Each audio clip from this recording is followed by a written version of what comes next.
Wait. What is this music I'm listening to right now? Bill, it's the Halloween spooktacular music. It's spooky season. It is spooky season, but it's not Halloween yet. You're a little overeager, man. You know I love the spooky season though, bud. I do too, but I mean, come on, bro. So I can't use it until the main episode? No, you gotta wait till the actual thing, the spooktacular, right? All right, what about this? It's Friday the 13th. Oh, all right. I'll give you that. I will allow it this time, but you also used it last week. Next week you're just gonna come up with an excuse. So like, what's next week's gonna be? It's gonna be very challenging because it's only October the 20th. Like right. What's I'll come up with a reason. I'll come up with a reason of some sort. But I can play it right now, right? Just for a second. You know what? It's already started, so you might as well. And while we've got it there, just go ahead and ask them for some spooky spaghetti, some creepypasta, some stories, right? Yeah, go ahead and ask them. All right. So since Bill's being so kind to let me play the fun, what's it, like creepy carnival music, we're still looking for stories for the Halloween Spooktacular Part 2. This is the second annual Halloween Spooktacular. The second annual, yeah. Yep. If you want to send us in your scary stories, it could be something that happened to you, preferably something that happened to you or in your town, in your hometown. Maybe some lore, some creepy urban legend of something from where you're from. We would love to read that on the air. We will be doing that one. It's the 27th, I believe. It will drop on the 27th, yeah. So we will be recording on the 20th. Right before Halloween. So, yeah, you've got a week if you haven't done it yet. Send them on in, and we will read those on the air. Thanks for letting me play the creepy music, at least at the start of the episode, man. No worries. Fact around and find out at gmail.com. Send us that spooky spaghetti. All right, without further ado, roll that theme music. That's what we used to say. We used to say that. Yeah. All right, let's roll that theme music. All right, here we go.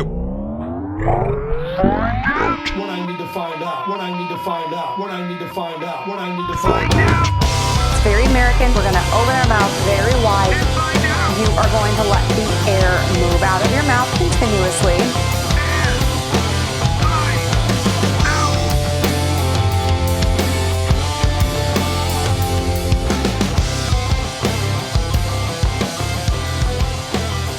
Humans have long been fascinated by the unexplained, the unknown, and the undead. Whether it's a misunderstanding, a misdiagnosis, or some good old-fashioned misogyny, at one point or another, people believed in every basic Halloween monster that we're going to cover today. Many people, in fact, still do. Welcome into Fact Around and Find Out. I am your host, Justin White. And I'm your also host, Bill West. And on today's episode, we're going to continue our October of Terror with the origins of some of Halloween's most famous monster myths. Our source for today's episode is history.com. So Justin, quick question for you, buddy. What is your favorite, stereotypical Halloween monster? So I'm a sucker for a good mummy costume. Okay. And I mean good, yeah. a good pro-looking you got that mummy Charmin costume on there, yeah. Dude, I like it. But I got to be honest, I also love vampires. They're handsome. Yeah. They're charming, kind of suave. They're charming. They're mysterious. I was a vampire as a child. That was my go-to Halloween costume. Vampire, dude. I was all about the vampire. I never liked the teeth. Yeah, the little fake teeth you'd buy, the little plastic. They hurt my gums so much. Yeah, it'd wear you out, man, for sure. They would. But oh man, what a good costume! Big collar and any excuse to wear a cape. The white face paint and the widow's peak and all that stuff. Yeah, some of us already have the widow's peak and we're pale to start with, so we just really put a cape on. What I wouldn't give to have a widow's peak. All right, mine's coming in strong, brother. So is that your favorite vampires? You got one you like more? I love vampire. I will always love vampires, and I would say if you'd asked me a few years ago, zombies would be my favorite Halloween monster. Yeah, that's a solid I honestly one. feel like The Walking Dead kind of ruined them for me. So I'll go with Ghost. I think Ghosts are my favorite in terms of not necessarily the costume, but the thought of a ghost is kind of it creeps me out, I think, more than other monsters, Growing up, we didn't have a lot of money, and I legitimately went as the stereotypical ghost a few years when I was a kid. Yeah. Just like the sheet with the holes for the eyes. Yeah. It holds up. The origins of that costume are actually a little bit creepier than you might think, because back in the day, whenever a person would die, they would drape a white sheet over them. So the ghost was actually that person standing up with the sheet still on top of them. So that's where that costume came from. So if you think about it, you saw somebody walking with the white sheet on top of them. Right. It's a little bit creepier than just like a Charlie Brown with all the holes cut in it. You know what I mean? I just want to know who went above and beyond to go ahead and cut the eye holes for the dead person. It's almost like they knew this was coming. I think that was more out of necessity. He can't see without his eye holes. Come on, let's bring it full circle. You got it. I think ghosts are a good place to start for this episode, yeah? Abso-spookly. You tried. I tried. You tried? I tried. So, in many cultures across the world, ghost stories, or tales of spirits who return from the dead to haunt the places they left behind, have long played a significant role in folklore. Many of the subjects in these stories, from kings and politicians to poets and gangsters, died young, violently, or mysteriously. So, Bill, what exactly is a ghost? Well, a ghost is a concept, basically. It's a concept that a person's spirit exists independently from their body, and that spirit might survive on Earth after they die. I think I dated her in high school. I swear, that's the most woo sounding. That's some wooey stuff, right? Yeah. Didn't I go to Bonnaroo with this lady? Yeah. Well, this concept has actually led many societies to adopt funeral customs as a means of preventing a dead person's spirit from returning to haunt them. So there are some real life consequences to this concept. It is common for old homes or the locations of a person's death to be haunted. These locations are said to be connected to some event or emotion from the ghost's past. In addition to seeing ghostly apparitions, people who claim to experience haunting often report odd sounds, lights, smells, and objects moving on their own. Smells, huh? Well, I mean, ghosts fart too, Bill, I think. I honestly feel like our farts, like human farts, they're the ghosts of the food that we ate yesterday. You talking like a poltergeist? It's like a pooptergeist. A pooptergeist, yeah. Yeah. A ghoulish gas. It's the phantom farts. Phantom fart. Oh, I got one. An aspirition. You really put the ass in Casper. Nice. Right. All right. Well, you win this round, Mr. You West. give it to me? Okay, I'll take it. Yes, Take it. So how long have humans reported seeing ghosts? Man, this has been going on for a hot minute. One of the first prominent ghost stories was chronicled in the 1st century AD by the great Roman statesman and author Pliny the Younger in his writings, which are known for their vivid description of life in the Roman Empire's Golden Age. Pliny said, I love that name, by the way, Pliny. It's a great you got name. Pliny the Elder and Pliny the Younger. Yeah. I wonder which one was older. Pliny said that his Athens home was being haunted by the ghost of an elderly man with a long beard who was rattling chains. Justin, did you haunt this guy? When I read that, I was like, maybe reincarnation is real. Like, the long beard definitely got me. I wouldn't want to rattle the chains. That seems rude. I wouldn't rattle chains. Oh, yeah, well, you know. I would just like hide your shit. The chain rattling thing, that was like OG ghost story right there. Dude, You know it's what I been mean? around for a long, that's a trope that has For sure. been on the scene for a second, yes. So closely related to ghost lore is something called a poltergeist. A poltergeist is a spirit that produces physical disturbances like loud noises or even throwing objects around. The first recorded poltergeist haunting took place in AD 856 at a farmhouse in Germany. The poltergeist tormented the family there by starting fires and throwing rocks at them. Starting fires and throwing rocks. Yeah, I'd call both of those things, quote, physical disturbances. Yeah, I would give it. Yeah, that counts. Is this like at a metal band? Only a few people will get this reference, but like the bell of death in a build up on a metal song, it's like bing, and you know that the breakdown's That's about when to it's- happen. It's yeah. like disrespect your surroundings. Oh, Like okay. it's like that. I feel like these ghosts were just being metal as fuck. Okay, so I'm gonna say Physical Disturbance is a pretty great metal band name. Bro, I'm here for that. Pretty solid, right? I'm Yeah. here for that. Yeah. So Bell Witch, which we covered back in October of 2022, about a year ago, it's episode 19. If you want to check that out, is another poltergeist haunting. Check that episode Dude, out. love that episode. Love It's that a good episode. one, and the idea of a poltergeist, of all of the ghostly like apparitions and all that, that's always been one for me personally, that if you were going to buy into these things being real, that's one of the scarier ones. Oh, They're 100%. They just fuck with you, Yeah. and your stuff. Yeah, the Bell Witch killed John Bell, right? Like she killed somebody. Yeah. Most of the time, ghosts don't kill you; they just freak you out a little bit, you know. Yeah, So- they're just like they'll run you out of the house. They'll do but poltergeists are they're pretty gnarly. yeah, for sure. Like, not only is it okay, it's not enough to scare you. I also need to destroy some things. yeah, was like, fuck, Yeah. man. Just don't knock my guitars off the wall. I mean, Can we talk about this? Like Yeah. we could cohabitate. we can, yeah. You get the night, I get the day. Yeah. You walk the house at night, I walk the house during the day. And if I have some insomnia, maybe we'll run into each other in the hall. We'll hang out. It's We'll fun. hang. We'll It'll hang. be It's cool. cool. Do you also like Family Guy? Like, or whatever. It's like, I don't know why I use that reference, but because I'm not a big Family Guy fan. It's like, do you also like The Good Place? Yeah. Do you want to watch reruns of South Park? Shit. I hope you like Seinfeld. Yeah. There are also very famous historical ghosts. I'm sure that a lot of y'all have heard about a lot of them as of we. We're going to discuss 3 examples, but there are tons of famous people that left very famous ghosts. In the 16th century, England was just lousy with ghost sightings, but one apparition in particular was particularly popular. Yeah, this ghost was like a spooky Taylor Swift, just freaking everywhere, cannot escape her, no matter how much you wish you could. Hey, she made a bit of an appearance, a cameo in a Blues Traveler song called "The Hook." Suck it in, suck it in, suck it in. If you're Rin Tin Tin or Anne Boleyn. Okay.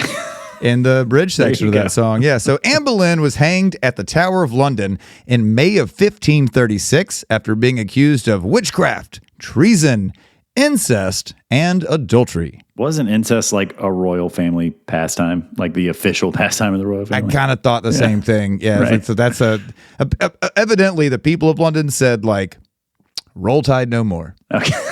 And they killed her to roll on death. outta here, Tide. They roll right on out of here, Tide. And they were like, nope, She was King Henry VIII's second wife and the mother of Queen Elizabeth I. So the Tower and a number of other places, notably Boleyn's childhood home in Kent's Hever Castle, and that is how it's pronounced, Hever, Hever. I Okay. did look that up. Cool. Good job. Kent's Hever Castle have both been reported to be haunted by her ghost, by Anne Boleyn. Hey, man, but don't forget America, though, bro. We have our own famous ghosts as well. One of the most celebrated founding fathers in American history, Benjamin Franklin, is also one of the country's first historical ghosts. Franklin's ghost has been reported near the APO Library in Philadelphia ever since the 19th century. According to some accounts, the statue of Franklin outside the library sometimes comes to life and dances in the streets. I'm pretty sure those are just some high-ass Philadelphia Eagles fans just tripping balls. Yeah, dude. Philly fans go hard. We Yes. talked about that in a former episode. They go very, very hard. Yeah. Although the White House in Washington, D.C. has been the site of several ghost sightings throughout its years, perhaps no political figure has been seen in the afterlife as frequently as Abraham Lincoln, the country's 16th president, who was assassinated in April of 1865. Lincoln is rumored to have wandered by the historic Springfield State House and his neighboring law offices. At the White House, many people have claimed to have seen old Honest Abe walking around, from first ladies to queens to prime ministers. His ghost was said to be especially active during the presidency of Franklin Delano Roosevelt, another leader who saw the nation through a period of immense upheaval and war. I cannot tell a lie. That is creepy. And also a George Washington quote, so I don't know why I used Dude, it. I wasn't gonna call you on it, but it's fine. like, well, he was Honest Abe. Sure, he's honest. That works. Sticking to the theme of American history, some places just seem to be super duper haunted as a result of the horrific things that have happened there in the past. Famous battlegrounds are often linked to the hauntings, like the Civil War battlefield of Gettysburg, for example. Yeah, I'm a bit of a Civil War history buff, especially living where we do here in the South, and I've had a lot of opportunities to visit. He's wearing a full Confederate uniform right now, by the way. Why would you say that? Because you can just cut it if you don't like it. I don't. No, I want people to know how you come at me. You're trying to tarnish my good. My dearest Mary. The Dearest podcasting it's been very cold. It got down into the 60s this weekend. It was My name's General Beauregard Johnson of the 3rd Cavalry of the Army of the Ohioes. Yeah, no, I don't have that on. Now, I will say when I wear a 3-piece suit with the vest and like the little pocket watch chain and all that with this beard, I do look like a Civil War era train conductor. I like that. For certain. I definitely I like that. do. But no, Shiloh here near, between Yeah. us, Memphis and Knoxville, And again, there's lots of battles around here, but Shiloh has been known to be fairly haunted. A lot of people died. A lot of people died at Shiloh. Short and amount the of interstate time. runs right through the middle of it. When you're almost into Jackson, you see the cannons on either side. It's that's pretty cool, man. It's pretty that's cool. at Parker's Crossroads. So that's Yeah, a little man. north of the Shiloh battlefields. But yeah, that was leading up to the battle at Shiloh. Don't get me started on it. I will Civil War history your ears. Well, off. actually. Well, actually. So this one I particularly like because I've been here. I've been to this other one as well. Landlubbers don't get to have all the spooky fun though, Bill. The HMS Queen Mary, a cruise ship built in 1936 for the Cunard White Star Line, might be familiar, the White Star Line Heard of that one. Titanic fame, is another prominent location for paranormal activity. The 81,000-ton ship, which saw service in the British Royal Navy during World War II, was set to be converted into a floating luxury hotel and resort when it was retired back in 1967 in Long Beach, California. Since then, the Queen Mary has gained a reputation for having ghostly encounters. In fact, over 50 have been documented. And yes, I have been on the Queen Mary. That's very cool. I have. John Smith, if that is his real name, That sounds like just a made up name, yeah. the ship's last chief engineer, claimed to have heard voices and sounds coming from near the ship's bow, almost exactly where the Curacao, a doomed British aircraft cruiser, had pierced a hole when it sank following an unintentional wartime crash that killed more than 300 sailors on board. Smith also claims that he had seen Winston Churchill's ghost, or at the very least, the spectral smoke from his cigar. Ooh. What a lame way to appear back as a ghost. You're smoking a stogie. It's like if I came back as a ghost, they're like, Justin was around last night. Well, how did you know? It just smelled like fucking cheap bourbon. Like I could just smell his breath. It just smelled like cheap bourbon. It's like that's the same thing. It's like, well, It smelled Churchill. like bourbon and hot sauce farts. Yeah, right. It smelled like hot sauce farts, shame, a little dash of regret, and whiskey. It's like cool. Beard oil. I don't know. Yeah. Yeah, and beard oil. But yeah, they said they could see the smoke, the spectral smoke from his cigar. In the former prime minister's stateroom on board the ship is where they claim to see these things. A ghost crew member wearing blue overalls had been sighted by numerous Queen Mary passengers wandering the decks. Reports of eerie splashes, ghostly women in vintage bathing suits or gowns, which kind of are the same thing. Yeah, right. Basically the same thing. And they would see wet footprints that appeared long after the pool had been emptied, but yet somehow still near the empty swimming pool. Dun, dun, dun. Dun, dun, dun. The Big Apple is a big city with no shortage of ghost stories too, buddy. Oh, the yeah, ghost for sure. of a poet named Dylan Thomas is rumored to sit at his usual corner table at the West Village's White Horse Tavern, where he drank a fatal 18 shots of scotch in 1953. Pussy. I guess you could say that he loved his spirits. There you go. I think you Wink, could say that. wink. Have you ever heard of a fellow named Mark Twain? I think you're referring to Samuel Clemens. Samuel Clemens, yeah. His ghost actually likes to haunt the stairs of his former New York apartment building. And the ghost of Aaron Burr, who was Thomas Jefferson's vice president, but is best known for having killed Alexander Hamilton in a duel in 1804, he's maybe the most active ghost in all of New York. Isn't he like the hip hop guy? Yeah, he's a good rapper. I've seen him. I would have never believed it No. until I saw it. And that's just fact. Yeah. Both William Burr and Alexander Hamilton can rap their asses off. They got flow. They also look very Latin. Yeah, for sure. One of them looks For sure. far more Latino than I had previously, before I had previously envisioned. Yes. Yes. I drugged that one out, but I don't care. I'm keeping it. Damn it! It was a Hamilton joke. Fuck. Was it? What's his name? Lin-Manuel Miranda. Lin-Manuel Miranda. Yeah. Yeah. So it's said that Burr's ghost still wanders the streets of the West Village where he used to live. One if by land, two if by sea. That's the name of a restaurant on Barrow Street that was formerly Burr's Carriage House, and it's the focus of much of Burr's spectral activity. Yeah, I'm sure it has nothing to do with tourism or free advertising. man. Yeah, I'm sure it's nothing at all. So that's Ghost. What's next on the hit list, Mr. White? I'll give you a hint. It's something that sucks. Oh, okay. So we're covering your mom. You son of a bitch. You son. Podcast over.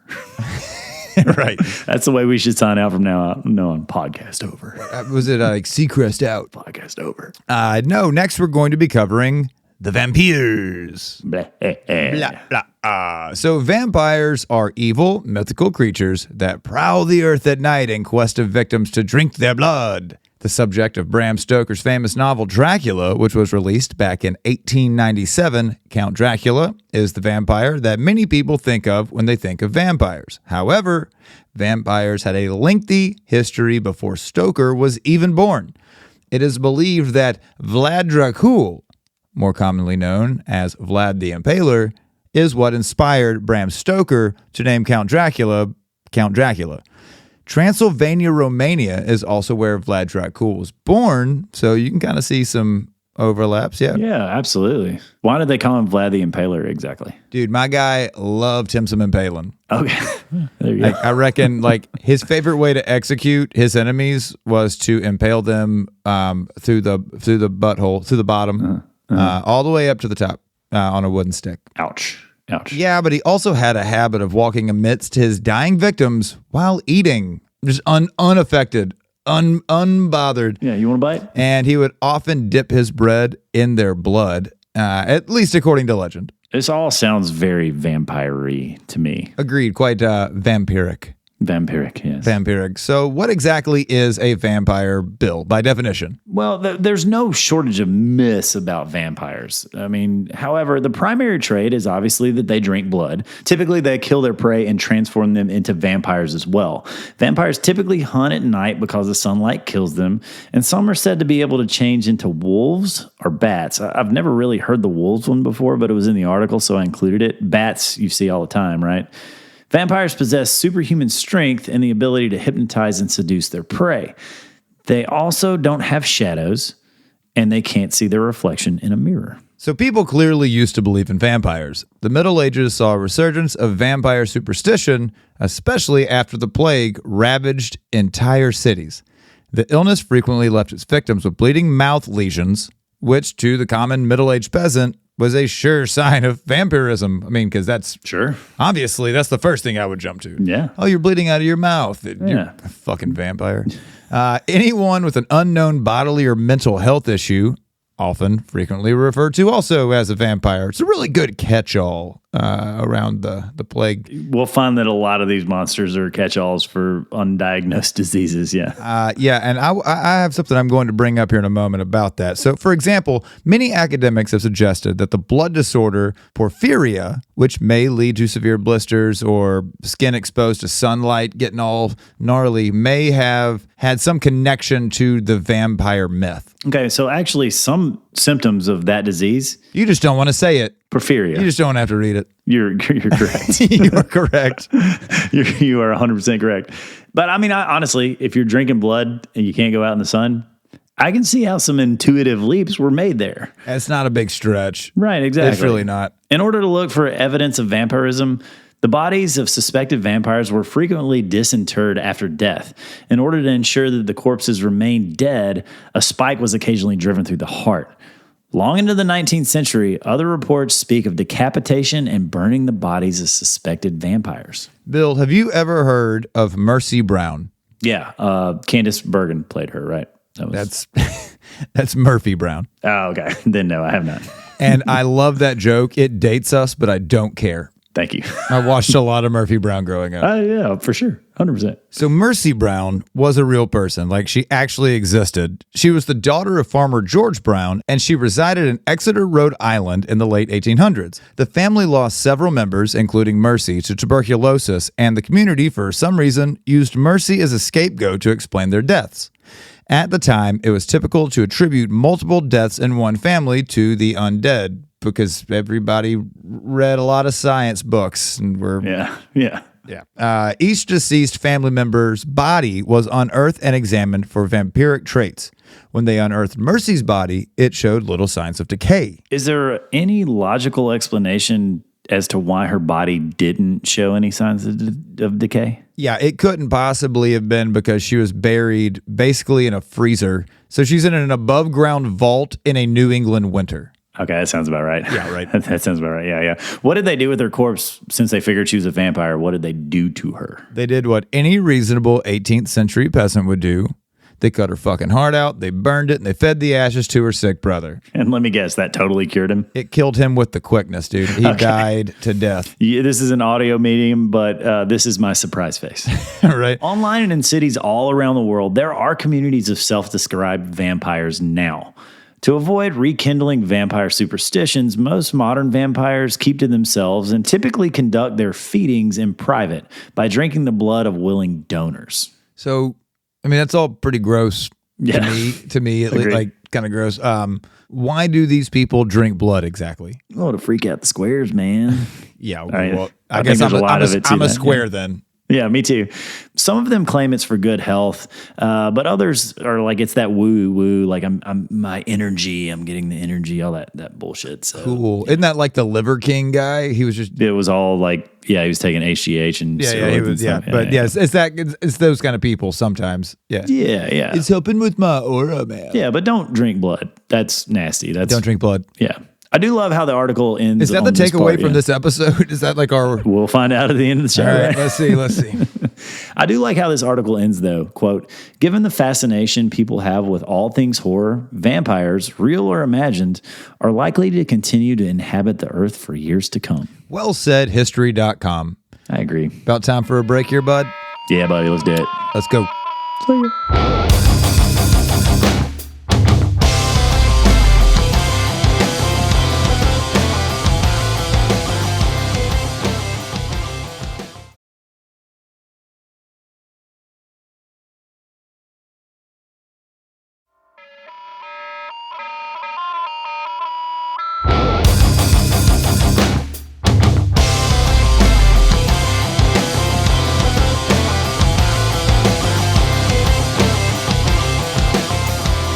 And we are back, baby. Justin White, what is next on the hit list, my friend? Why, it's our broomstick aviating friends, The Witch. The Witch. So, from withered old wart-nosed ladies huddling over a cauldron of boiling liquid was a double toil and trouble, to hag-faced cackling entities riding through the skies on brooms wearing pointy hats, images of witches have emerged in a variety of ways throughout history.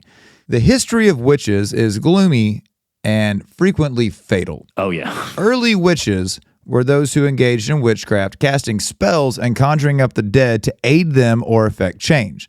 The majority of witches were believed to be pagans working for the devil. The devil. It's unknown exactly when witches first appeared in history, but one of the oldest mentions of a witch can be found in the Christian Bible in the book of 1 Samuel, which is believed to have been written between 931 and 721 BC. It narrates the tale of how King Saul enlisted the aid of a witch of Endor, not Star Wars Endor, Bible Endor, The Witch of Endor, okay.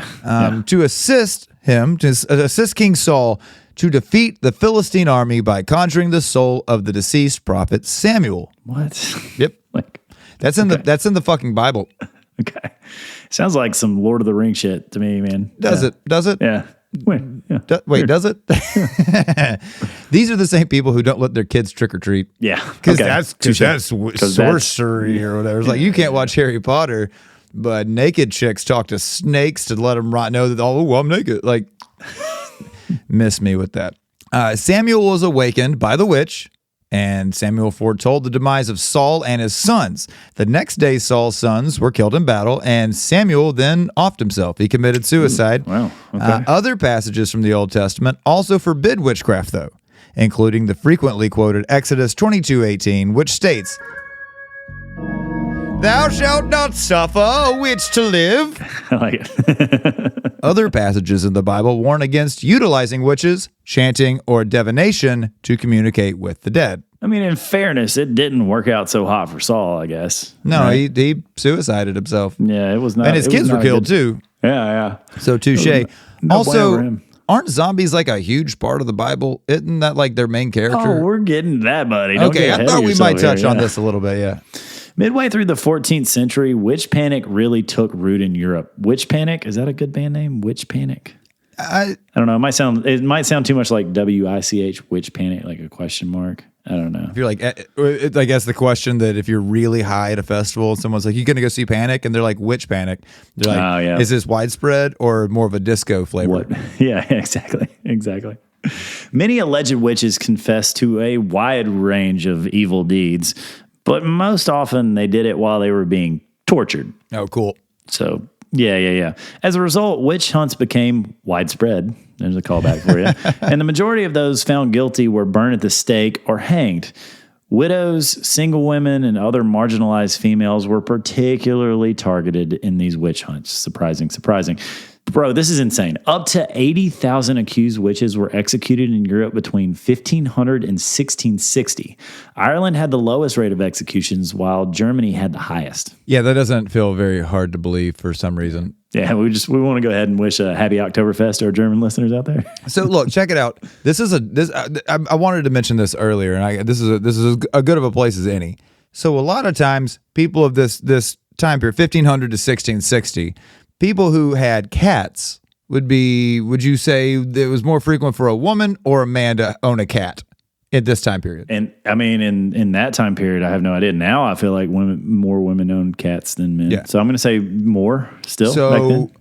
what actually spread the bubonic plague in a large part, we've come to figure out, were a certain kind of flea. Fleas, right. And those fleas lived the on mice. rats and mice. The rights, yeah. And if you had a cat, you often didn't have mice and rats in your home and around your property, so you didn't have the fleas. Okay. And so while everybody's dying to death and getting sick, these ladies who had a lot of cats, what you think about like the black cat and the little and like you the think, hats? yeah, their cats are definitely like entrenched with. That's brilliant. That's amazing. And they're yeah. doing the heavy lifting here. They're running defense to make sure that these women aren't getting sick. And so people thought that they must be witches.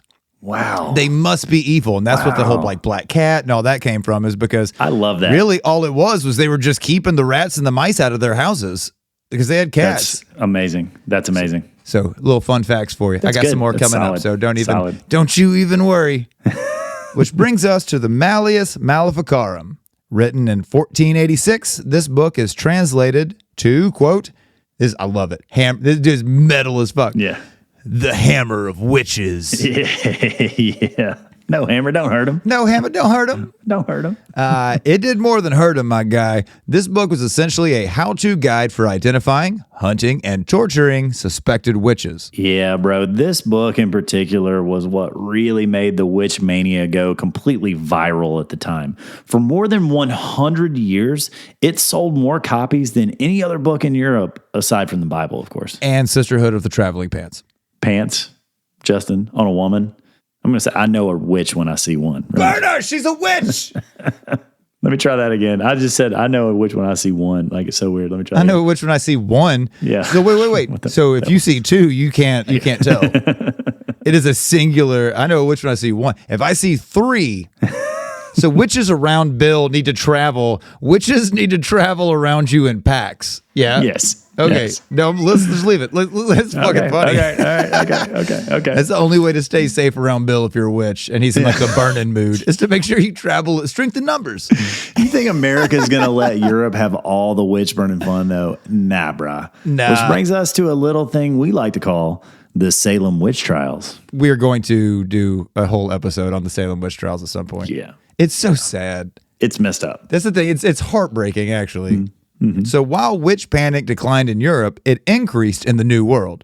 The fledgling nation was suffering from French and British wars, a smallpox outbreak, and a persistent fear of attacks from nearby Native American tribes, because we weren't here first. It was easy to pick scapegoats in the heated environment. In 1692, Salem, Massachusetts, witnessed one of the most well-known and documented cases of a witch trial. Yeah, dude, you're right. We totally need to cover this on its own. Have you ever been there? Have you been? Or I have you not. ever? No, me neither. No. I'd like to see it. I mean, basically, this all started out really, really small, but it just quickly grew into something just massive and completely uncontrollable. Ooh, that's what she said.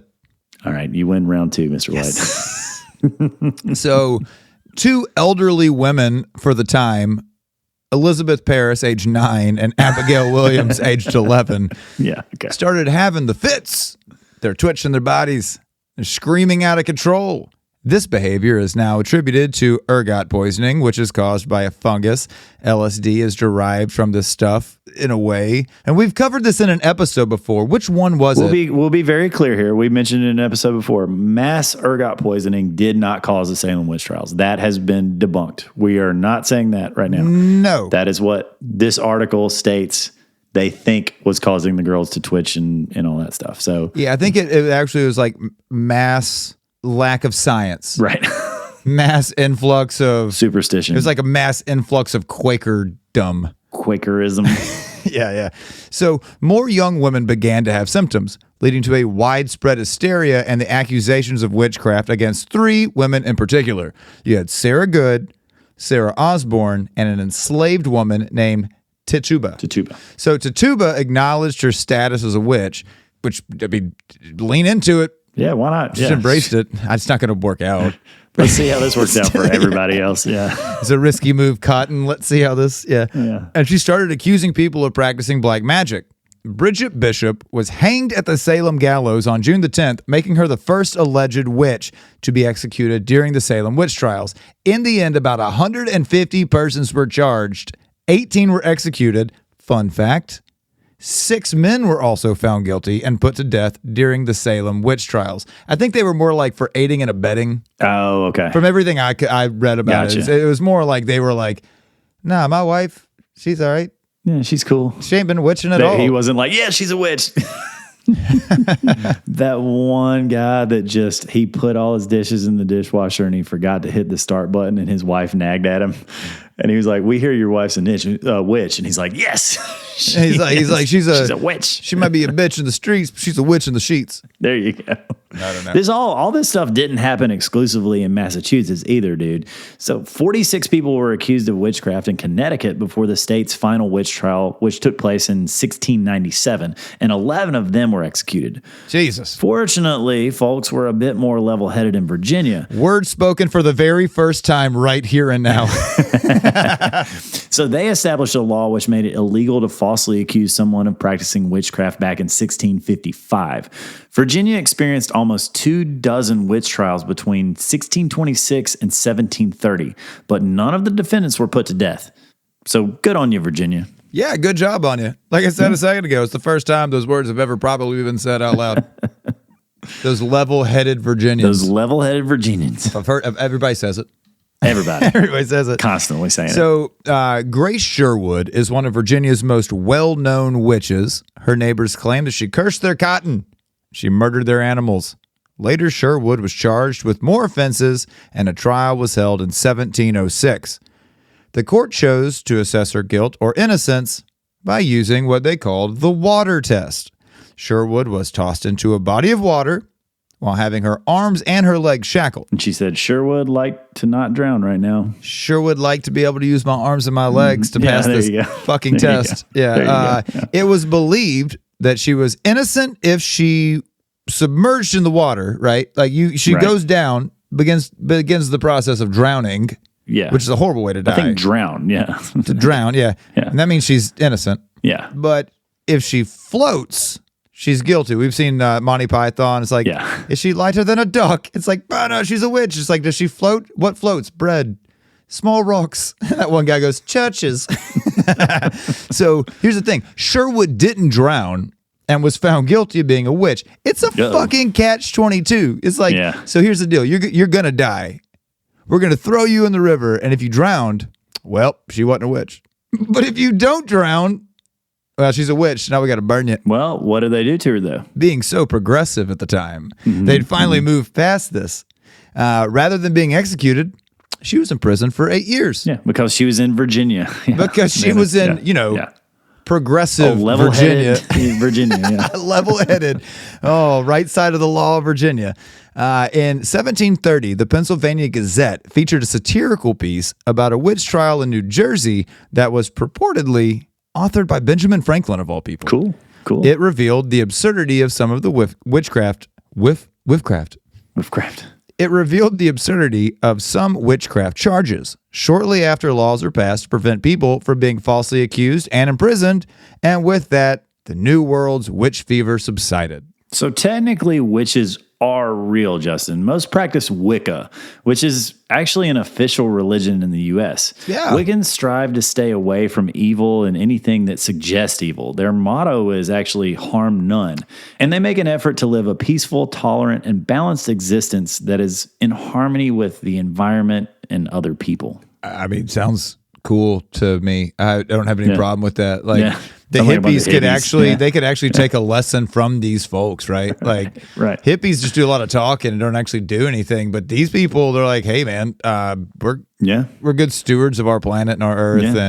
And like you said, they're the saying that they live by, harm none. Despite all that, though, they still struggle to shake the historical stereotype of the witch. It's a real shame. They frequently draw on the Book of Shadows, which is a 20th century compilation of knowledge of witchcraft.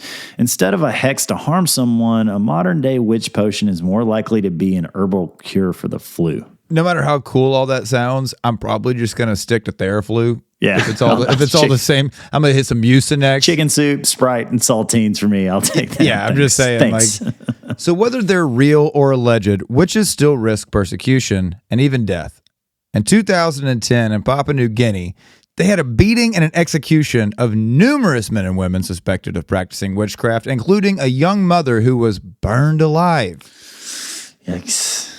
And that is witches. That's what we got for witches, man. What do you got next, Bill? Well, sir, we've got werewolves, not swearwolves. What's a swearwolf? That's a werewolf that swears. Oh, just a foul You're mouth. a swearwolf. Oh. Foul mouth. Don't you say that. Don't say that. You toot. You Don't say that. Yeah. Don't say that. So the werewolf is a mythological beast that has been the topic of countless legends throughout history. According to certain myths, werewolves are people who can transform into wolves, and others are more like a mutant wolf-human hybrid kind of Is that thing. like Michael J. Fox? Yeah, exactly. Teen Wolf. Yeah, Okay. exactly. Some myths claim that werewolves are made from a curse, and others claim that they're able to morph with the aid of an enchanted belt or like a wolf pelt. But others assert that after being bitten or scratched by a werewolf is how a human is turned into a werewolf. So there's multiple different ways to become a werewolf, per lore at least. The exact beginnings of werewolf mythology are unknown. According to some academics, I'd love to be one of these kind of academic. What kind of academic are you? The werewolf werewolf. persuasion, mostly. The werewolf first. Why do you keep doing air quotes when you say academic? Right. It's a real degree, Mom. I didn't waste my college time. According to some academics, the werewolf first appeared in the epic Gilgamesh, the oldest piece of Western literature that we kind of know right now. And in the book, Gilgamesh rejected a potential suitor because she had transformed her former partner into a wolf. I feel like she should probably just left that off of her Tinder profile, but It's like under dating history. It's like, I've been turning some homies into some wolves. yeah. I wasn't too tickled with my suitor. Yeah. She could take a lesson of being level-headed from Virginia. Yeah. Agreed. Really good. Agreed. So the legend of Lycaon, which is from the African to English translation, or in the Greek, Lycaon, which sounds kind of French, but it's Lycaon. Which I think was shortened to lichen, right? At some point.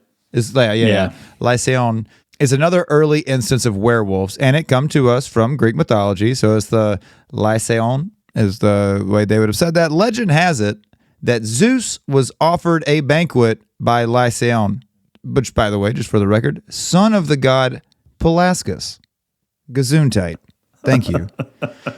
The problem was this feast. Don't you laugh at me. The problem was this feast was prepared from the remains of a sacrificed boy. Zeus didn't fuck with that. No, he wasn't happy about it, huh? He was furious. Okay. Like, even madder than when he found out that his boneless chicken wings were actually just chicky nuggets. Oh, so he was pissed. Okay. Yeah, this buffalo sauce doesn't have any buffalo in it whatsoever. So we punish Lycaon by turning him and his sons into wolves. Not the worst punishment. Yeah. I'm just going to put that Yeah. out there. That's kind of a dope punishment. Now you get to be wolves. Yeah. It's like, yeah. yes. Could be worse. Early Nordic folklore also had werewolves. According to this folklore, a father and son found wolf pelts that could transform people into wolves for 10 days. I want to know where they found them. Yeah. I want to know where you just found them. Thrift store, the thrift shop, dude. In 10 days. Goodwill. It was in the back of the Goodwill. Were they in Madonna? Yeah, exactly.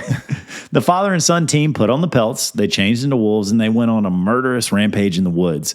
When the father struck his son and fatally wounded him, the rampage came to a stop. But the son actually lived because a friendly crow offered the father a leaf with healing properties. I think we all saw that part coming. Oh, yeah, super predictable story there. What are you talking about? Makes perfect sense. Yeah. There's a lot to unpack there. We're not going to get all into it, but like the finding of the pelts and all that. But then in the murderous rampage in the woods, he just all of a sudden turns on his son. Yeah. But then a friendly crow. I don't think you should overthink any of that story. Okay. Just all right. Yeah. I think you're right. I'll leave it be. So many of the supposed werewolves from centuries past, of whom France has had its fair share, a lot of those folks that they claim to be werewolves, nah, homie, they're just serial killers. Pierre Bergot and Michael Verdun claimed to have sworn allegiance to the devil. The devil. In 1524, 1521, and some in the 1520s. Fuck. 1521. They said they had an ointment that could transform them into wolves. They were both burned at the stake after admitting to ruthlessly murdering multiple infants. One of the few methods for killing a werewolf was believed to be burning, kind of similar to the witch type situation. Yeah, I'm going to go ahead and say in this case, if they really did murder multiple infants, yeah, go ahead, cool, burn them. Good. Yeah, did you murder those infants? No, I did not. But what I did do is I have a balm that I rub on me and it makes me a dog.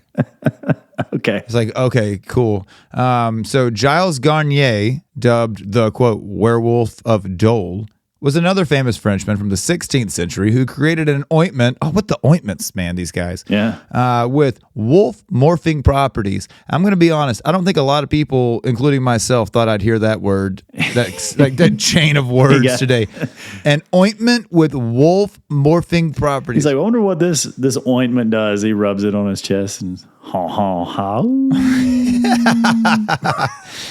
According to legend, he brutally murdered and devoured children while he was in wolf form. So, I mean, how much can you blame him, I guess? But he was also executed by, get this, burning at the stake. Hey, if it ain't broke, don't fix it, buddy. I'm telling you, perhaps the most notorious werewolf of them all was Peter Stube, a wealthy farmer from Bedburg, Germany. In the 14th century, folklore holds that he transformed into a wolf-like beast, Okay.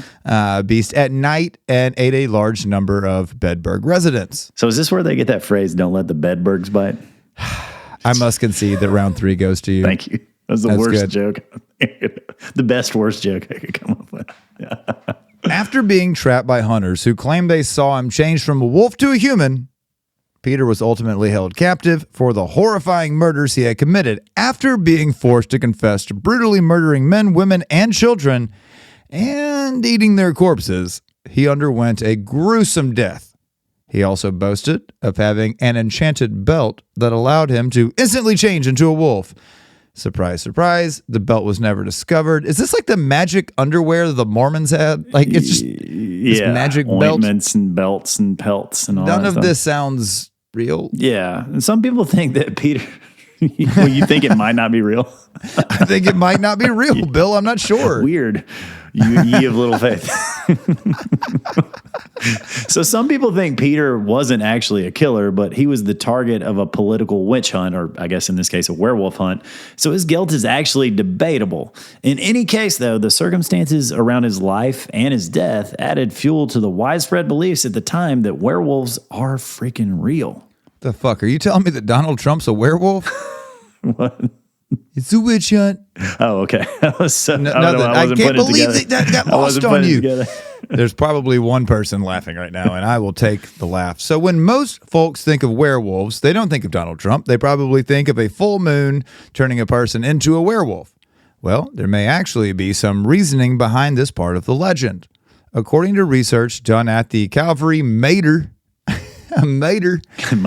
Calvary Mater Newcastle Hospital in Australia, a full moon tends to bring out the, quote, beast in many people. According to the study, 23% of the 91 violent acute behavior episodes that took place at the hospital between August of 2008 and July of 2009 took place on a full moon. And that's just one study. Others have proven the opposite, including our old friend and friend of the show, Chase Aldrich. Yeah, the jury's out on that one for sure. I don't know that I buy into that, but yeah. I don't buy it. There may actually be a medical cause for the werewolf phenomenon. Consider Peter the Wild Boy as an example. He was discovered naked and crawling through a German forest in 1725. Many believe that he was a werewolf, or at the very least, he was raised by wolves. Peter was mute, and he ate with his hands. And he subsequently became the pet of King George I and King George II, living out his days in England. In reality, though, Peter probably had Pitt-Hopkins syndrome. It's a disorder that was first identified in 1978, and it's characterized by a lack of speech, seizures, distinctive facial traits, breathing issues, and intellectual difficulties. Other scientific explanations for people being confused for a werewolf are lycanthropy or lycanthropy. Lycanthropy. Yeah. The word we used earlier, lycation. It's a rare psychological condition that causes people to believe that they are changing into a wolf or another animal. And it's not always a wolf. Like I said, sometimes they think they're turning into other stuff. It could have been food poisoning. Okay. It could have been hypertrichosis. It's a rare genetic disorder causing excessive hair growth. You see, like bearded lady or those guys who like the wolf boy. Their faces, like even their foreheads and their cheeks, nose covered in hair. Sure. It could have been rabies, hallucinations possibly caused by hallucinogenic herbs. Yeah, just people tripping, thinking they saw a werewolf. Bro's steady tree. He's like, but I'm a wolf, dog. Yeah. I'm a wolf. It really is. It's quite sad. A lot of people in this time period, I mean, be it, in Europe, anywhere in the world, Europe, US, whatever, like a kid with ADHD gets a lobotomy kind of thing. It's like a woman's got really bad menstrual cramps, like her cycle's off or her periods are really bad. It's like, well, got to burn her at the stake. None of these things were based on anything scientific at all. It's like, we'll just hit them harder and it'll make a stay. We had to get there. It took a while. When you're a hammer, everything's a nail. Yeah, exactly. And so it's like, well, it must be a fucking werewolf. It's like, you must be fucking stupid. Yeah. Sorry. No, it's okay. It's okay. People of the past, take that, past people. Yeah, Justin White said you're stupid. He got You'll on never his soapbox recover. on you and dropped it. You'll never recover from that sick burn. Bring out the burn unit. You stupid old fuck. People of the past that didn't know any better. At least I'm not dead. Hey, yeah, true. Not yet. Racing towards it. Regardless, werewolves still do have a cult following. Sightings of werewolves are recorded every single year, and werewolf legends are probably going to keep haunting people's nightmares all over the world. So that's werewolves. Justin, we got one more Halloween monster to cover. We do. So far, of all of these, werewolves have never been something that I've really had that much worry about. No, they never. I was never a big fan of werewolves. Yeah. What have we covered so far? Ghosts, vampires. I've been scared of ghosts. Yeah. I've never really had a lot of fear of vampires, but they seem like they would be a problem. Vampires, yeah. I think if you believed in it, I think it would be very scary. But I mean, that'd ghosts be are easier to believe in than, ghosts and poltergeists are easier to believe in, which I don't really believe in either of those, but it's more believable. I suppose, yeah. And then we got werewolves. Witches. And we had witches. And witches just seem cool. Yeah, witches seem cool. And then we just hit werewolves. Not really a thing that I'm that super freaked out about. So far, ghosts are the only ones, and only poltergeist, really. So let's wrap it up with one that actually might be a little bit of a threat. Okay, all right. Zombies. The zombie is frequently depicted as an undead, flesh-eating, rotting corpse, and the legend has had a recent boom in popularity. Zombies are prevalent in pop culture, but they also have some basis in fact. Unlike many other monsters we've mentioned, which are typically the result of superstition and some woo-woo stuff, or just a complete lack of knowledge, understanding of the world, or religion, fear. Several examples of zombies have been actually. You can say yes, that was maybe a zombie, including some from the Haitian voodoo culture. According to popular culture and legend, a zombie is typically either a reanimated corpse with an insatiable appetite for human flesh. Brains. Yeah, exactly. Brains. Or it's someone who's been bitten by another zombie and has contracted the zombie virus. Typically, zombies are shown as slow-moving, reanimated corpses with rotting flesh, but their sole objective is to eat. Generally speaking, they don't really, speak, although they do grunt a little, and sometimes they do say brains. Brains. Yeah. So vampires, they bite you. Right. You become a vampire too. Right. Werewolves, they bite you. You become a vampire. Or, yeah, that'd be weird if you turned into a vampire after a werewolf scratched you. Oh, that'd be, yeah. It's like, fuck. Fuck that. I was really hoping for. Now I'm a witch. Well, Darn it. Yeah, right. But the thing is, when a lot of these other ones bite you, you do become a ghost. Right. Yeah, for sure. Yeah. That's the easiest That's the one. only thing, Lots of things turn you into a ghost. Right. So the first culture to be scared by a thought of the living dead may have been the ancient Greeks. Many ancient graves have been discovered by archaeologists, and they include skeletons being held down by boulders. Just push a big rock on top of them in case they come back. And we're not talking ladies that were buried with giant fake boobs. No. Yeah. We're not talking about those. Though that would be my favorite kind of, just like a big tittied stripper zombie. Yeah, you know what? That sounds like a movie that needs to be made right there. Stripper zombies of Vegas or something. Yeah, it's just like exactly. all of the. Well, it's like there's something on the money. Like ones make you turn into a zombie. Yeah, exactly. And that's how it spreads. Yeah, I love that idea. Actually, I think that's brilliant. That's brilliant. Either that or it's going to be a porn. Well, yeah, it's got to be a porn. It probably already. It probably. has to be. Oh, that's what you were thinking the whole time. 100%. Okay, Welcome right, aboard, right. buddy. Welcome. I'm late to the show. I didn't realize. So yeah, they would roll heavy objects onto these zombies, which makes me feel roll heavy objects onto the bodies. You said zombies. Oh yeah. I'm the sorry. bodies, You got me. Thank you for the catch. You roll big boulder rocks onto the bodies of these folks, and whenever they come back as a zombie, they're just laying in a tomb, just like fuck. Yeah. Can somebody get this off of me? Yeah, can't get up. I find that to be funny. It is funny. Yeah, and they thought it would keep the bodies from rising.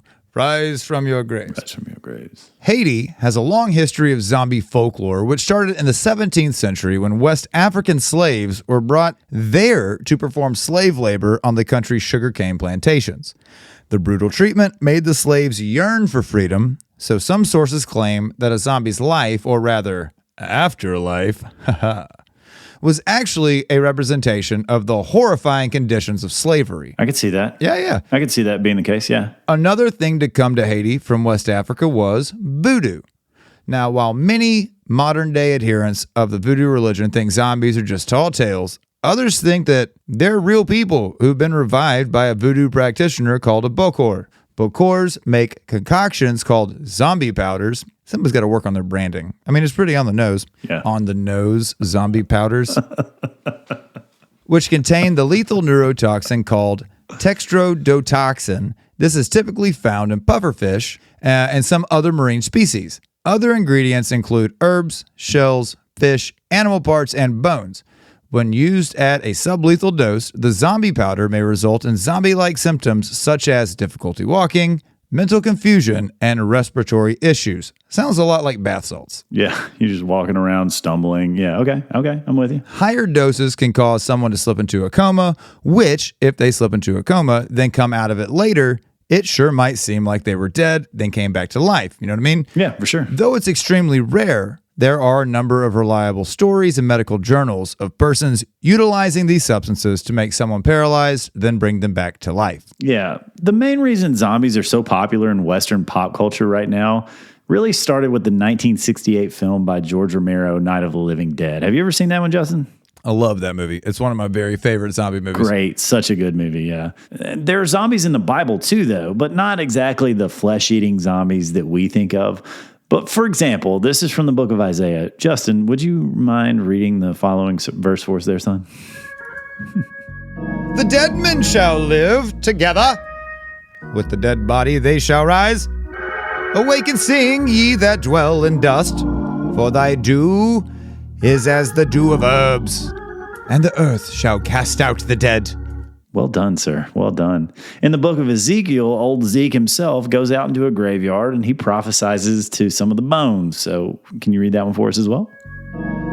So I prophesied as he commanded me, and breath entered them, and they came to life and stood up on their feet, a vast army. Then he said to me, Son of man, these bones are the people of Israel. They say our bones are dried up and our hope is gone. We are cut off. Yeah, that's some wild stuff, man. Everything about that sounds very normal. Yeah, Just yeah, for sure. shit you'd say. Wild stuff. Wild stuff. Wild stuff. So love them or hate them, zombies are a major part of pop culture right now. Some might even say they've taken on a life of their own.